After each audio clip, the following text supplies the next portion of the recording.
Welcome, linear algebra fans, a video on vector operations. In this video, we'll define what we mean by a vector. We'll see how to do arithmetic on those vectors, and then we'll talk about briefly some properties of a collection of vectors called a vector space. The vector space Cm is the set of all column vectors of size m with entries over the common field. So Cm is a common vector space. Rn is a common vector space too. In Rn, all the entries are real numbers, right? So we typically think of Rn as Euclidean n space. In general, a vector is an ordered list of numbers, and a vector space is a collection of a bunch of vectors. So let's talk about vector arithmetic. Given two vectors, we say that they're equal if each component is equal. So what we usually say is that equality is defined component-wise.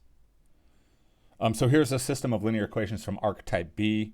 We can express this in terms of vector equality. Okay, and the way we do this is by cooking up a vector for the left-hand side and another vector for the right-hand side. And then, of course, since each component is equal, the vectors are equal. So here's what that looks like. The vector on the left-hand side is the one with the first equation in its first component, the second equation in its second component, and the third equation in its third component. Okay, and then, of course, the vector on the right-hand side is that vector of constants. Given two vectors, we can define a vector sum. Okay, this definition says that the sum of u and v is a new vector, and the ith component of u plus v is the ith component of u plus the ith component of v. So similarly, a vector sum is said to be done component-wise. So vector sums are pretty intuitive, but I'll go ahead and write this one out in sort of its entire glory to illustrate how we think about this sum component-wise. Okay, so again, the vector sum of u and v is a new vector, u plus v, where each element of the new vector is the sum of the elements of the other two vectors. Okay, we can similarly define scalar multiplication.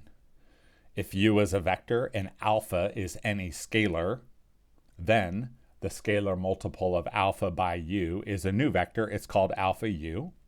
And the ith component of alpha u is alpha times the ith component of u. So similarly here, we often say that scalar multiplication is done component-wise. Okay, so here's an opportunity for you to work on an example. Let's find alpha u for this vector u, 3, 1, negative 2, 4, negative 1, and alpha equals 6. Okay, let's talk about properties of a vector space. A vector space is a collection of vectors that, with the addition of vector addition and scalar multiplication as defined previously, has all of the following properties. So the first property is closure under vector addition. Closure under vector addition says that if u and v are elements of the vector space, then their sum is an element of the vector space also. The second property is closure under scalar multiplication. Similarly, closure under scalar multiplication says that if u is a vector of your vector space and alpha is a scalar, then the scalar multiple alpha u is also an element of the vector space. Then there are several sum properties that you would expect to have when you're talking about how to add things, right? This first one is familiar, the one that says a vector sum is commutative, right? So u plus v is the same as v plus u. The next one is an associative property, right? U plus v plus w is the same as u plus v plus w. Okay, there's a 0 element. There's always an element 0 such that u plus 0 is u. Right? You get back what you start with by adding a vector. And there's an additive inverse also. The additive inverse is the number, is the element minus u, such that if I add it to u, I get the 0 vector. And then there are several distributive and properties and associative properties of scalar multiplication. Okay, so proofs of all of these properties depend on the definition of vector equality, scalar multiplication, vector addition, and then properties of arithmetic over the complex field. So they end up being a little bit tedious, but I'll give us a chance to go through one of them. So here's one. Let's talk about the proof of distribution of scalars. Okay, and again, what we do here is show that the vectors are equal by showing that the ith component on the left is the same as the ith component on the right. So here we'll go ahead and have a look at the scalar multiple called alpha plus beta times u, and we'll look at the ith component of that vector. Okay, the first thing we know is that the ith component of a scalar times a vector is the scalar times the ith component of the vector, right? That's just the definition of scalar multiplication of a vector.